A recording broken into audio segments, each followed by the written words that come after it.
Man, I'm telling you, Trump has to have some of the craziest luck when it comes to some of these things. I mean, they've tossed freaking indictment after indictment at this dude, and he keeps finding ways, and he's not even doing it really in this situation. But Fani Willis, man, that girl is a different breed. Okay, and I'm not saying that in a good way.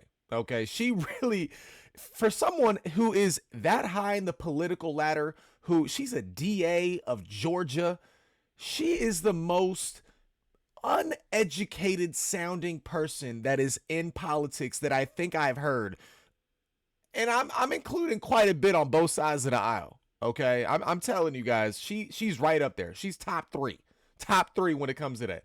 And I'm not even gonna get too much into it. We got the video showing her having the little testimony. She's firing back at these people like she's actually not like in trouble. Like what's coming to light right now, guys? She really these are crimes. Like you can't be doing this. Like it's more than just having sex with a coworker. She appointed the dude that she was having sex with to a position that he doesn't even have the resume to even have that position. That's what a lot of people are already upset about. And then to find out he got billed for all these hours over $650,000 of taxpayer money that this dude is getting from the county. I mean, I don't know, guys. It's a little crazy, but we're going to get right into it. Hey, happy Friday. I hope we have a good weekend coming up, but we're going to get right into this real quick. Get our weekend started off on the right note, all right? But make sure we smash that like button. Subscribe to that channel if you haven't already, guys. I really appreciate you. But we're going to hop right in here. We got this first article here, and this is from AP News. In fiery testimony, Fani Willis hits back at misconduct claims that threaten future of Trump case. Fulton County District Attorney Fani Willis took the witness stand Thursday and forcefully pushed back against what she described as lies about her romantic relationship with Special Prosecutor during an extraordinary hearing over misconduct allegations that threatened to upend one of four criminal cases against Trump.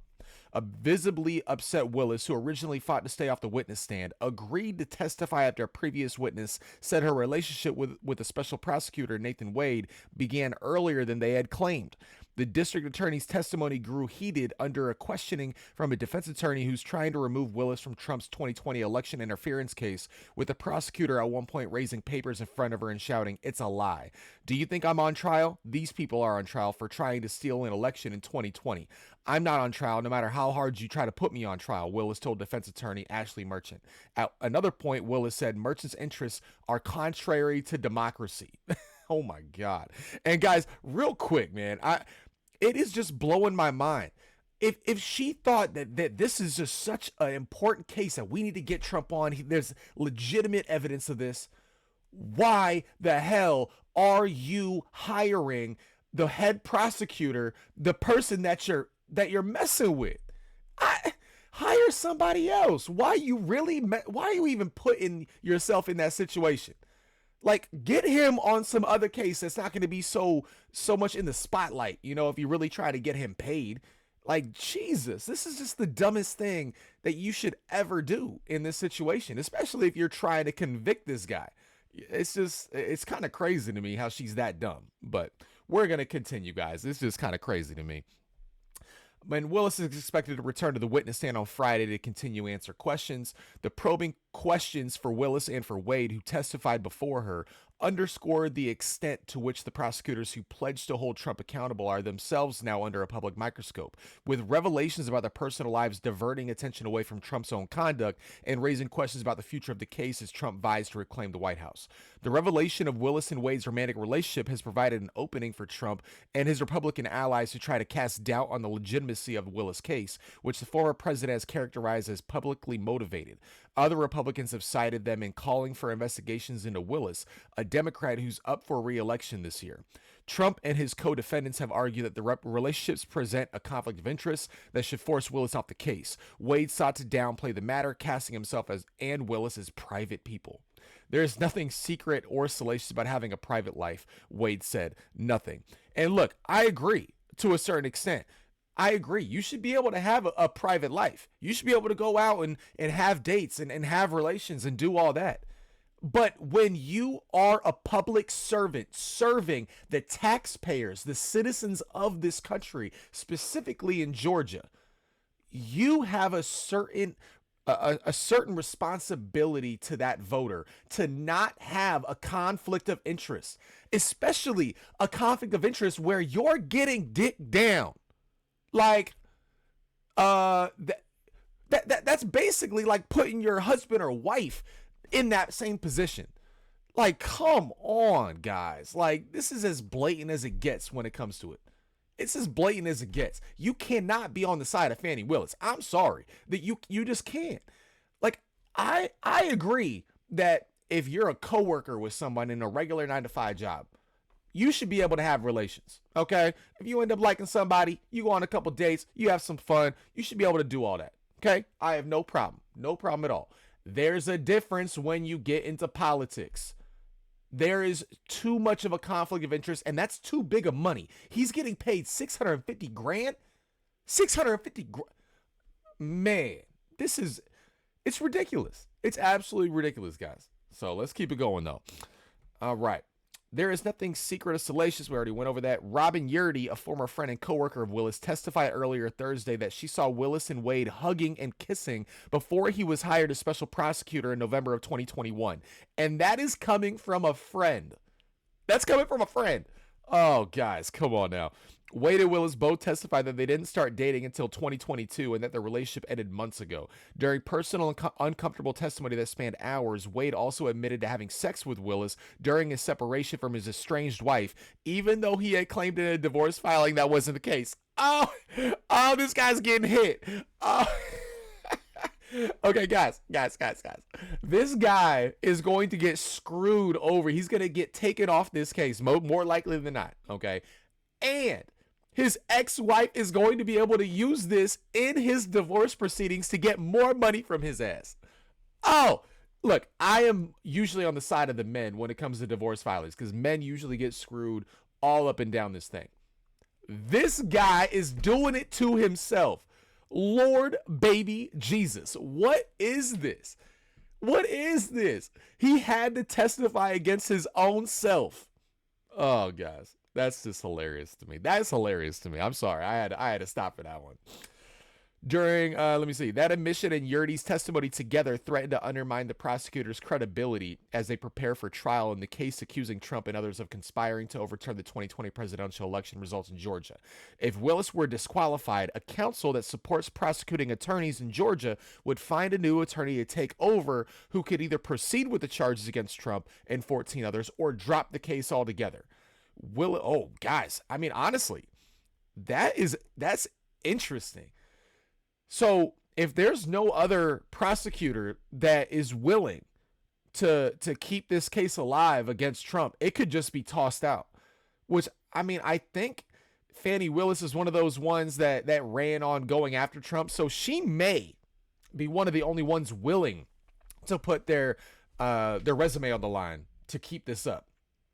I don't know, guys. That's a lot of publicity now. That's a lot of spotlight. I don't know if they want their dirty laundry getting aired out here to the public. Fani Willis is looking dumb as hell. And we're going to take a look at this video, okay? We got this on Twitter, or X, formerly Twitter, where it's about a 2-minute clip, and it just shows how dumb she is when she's talking about this, guys. And if you catch what she's saying when she's talking about money, talking about funds going from one place to the other, okay, she says something about campaign funds. I want you to actually think about what she's saying here, because she might have incriminated herself. She might have incriminated herself, guys. So let's take a listen and see what we got here. But I always have cash at the house. That has been, I don't know, all my life. If you're a woman and you go on a date with a man, you better have $200 in your pocket. So if that man acts up, you can go where you want to go. I keep cash in my house, and I don't keep cash as good in my purse like I used to, because I don't go on many dates. But when you go on a date, you should have cash in your pocket. So my question was, where did that cash originally come from, if it didn't come out of the bank? Cash is fungible. I've had cash for years in my house. So for me to tell you the source of when it comes from, when you go to Publix and you buy something, you get $50, you throw it in there. It's been my whole life. When I took out a large amount of money on my first campaign, I kept some of the cash of that. Like, to tell you, You catch that? I just have cash in my house. I don't have as much today as I would normally have, but I'm building back up now. So you just put money in. It's a very good practice. I would advise it to all women. So you can't identify when you came into this cash or where the cash came from? I didn't say I couldn't identify it. No, nobody gives me anything. I am sure that the source of the money is always the work, sweat, and tears of me. What you asked me for is, when did the money go in there? What I am trying to tell you is, so I got divorced in 2005 from my husband. No, it's important. You said, where did the money come from? And I need to tell you where the money came from. Guys. And so for many, many years, I have kept money in my house. That money in my worst days has probably only been $500 or $1,000. At my best days, I probably had $15,000 in my house at cash. At all times, there's going to be cash in my house or wherever I'm laying my head. The money that you paid Mr. Wade, the cash, in October of 2022, you do not know where that money came from? I do know where it came from. It came from my sweat and tears. You know which job it came from. Did it come from Fulton County or did it come from a private job? It came from, what are you talking about? So it could have come from a private job, because before I was DA, I was in private practice. So I earned money during that time period. That's probably in there. You don't know could have. Guys, she is dumb. She's dumb as hell. She's dumb as hell. She incriminated herself. I mean, possibly. We don't know for sure. Okay, I'm not a lawyer, so don't come at me. Don't come at me, YouTube. Don't do it. All right, but that is as close to fully incriminating yourself as possible. I'm actually kind of surprised they didn't do a follow-up on that. You say, oh, so you have some funds that you have left over from your campaign funds when you ran for DA?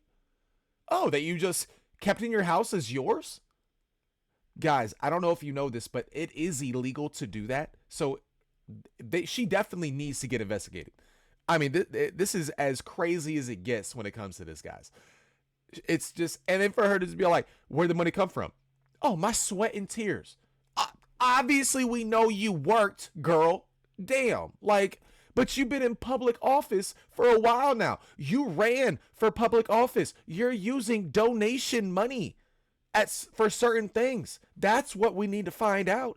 Are you mixing campaign funds with your own funds, thinking the campaign funds that you have left over are yours now? Guys, come on, man. Like, we got to be on the same page with this. Please, at least with this girl, she don't deserve to be here. She shouldn't be doing this. You're bringing a RICO case against a former president for this BS, and you're over here. You can't even in the biggest case of your life not hire the person that you're effing with. Tell me why. Tell me why. Oh, guys, it's just crazy. And then just so we have an understanding on how crazy this whole thing started, let's go back and refresh your memory, guys, with a short little reel of the head jury member that she got all ecstatic. That the only reason she wanted to do this is because she wanted to swear in the former president. She just thinks that would be so cool. Let's watch. From the former president, but honestly, I kind of wanted to subpoena the former president because I got to swear everybody in. And so I thought it'd be really cool to get 60 seconds with President Trump of me looking at him and being like, do you solemnly swear? And me getting to swear him in. I kind of just thought that would be an awesome moment. All right, guys. I mean, this is making me laugh. This is hilarious. All right, but it just shows you the circus, the craziness of this. Like, if they really thought that this was so serious, this was the biggest threat, there was so much evidence against Trump that he was trying to circumvent the United States, circumvent our election, why the hell are we doing all this stupid nonsense, putting people in positions that shouldn't even be there? You're just trying to get a payday and trying to just get this going, try to get that paper. I understand. I get it. You got to replenish your stockpile, but we can't be doing this, guys. We can't be doing this. So I just thought that was absolutely crazy. This case is on the edge of being able to get thrown out. Even if it doesn't get thrown out, if there's a new prosecutor that's put in place, this thing is going to get prolonged for a long time. And that's really all that needs. All we need to do is get to the election. Let's see what happens. We got a lot of time, guys. We got a lot of time, and there's going to be a lot of roller coaster ups and downs. I personally feel like all the way up until the election in November. So we're gonna ride this. We're gonna ride this train as long as we got a story to tell, and we're gonna see where it lands us. But we really gotta worry, guys, about voting people in that are going to actually work for the people these days. Okay, vote for the American people, not for these lobbyist groups, not for big corporations no more.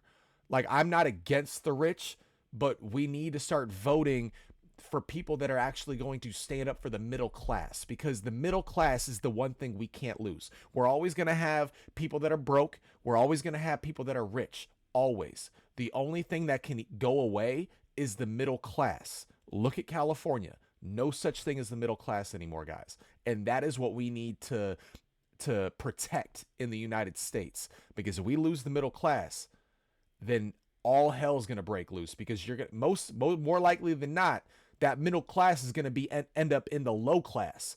And if we have all the middle class go into the low class, that's just going to be ripe for rioting. It's going to be ripe for just strife and just public outcry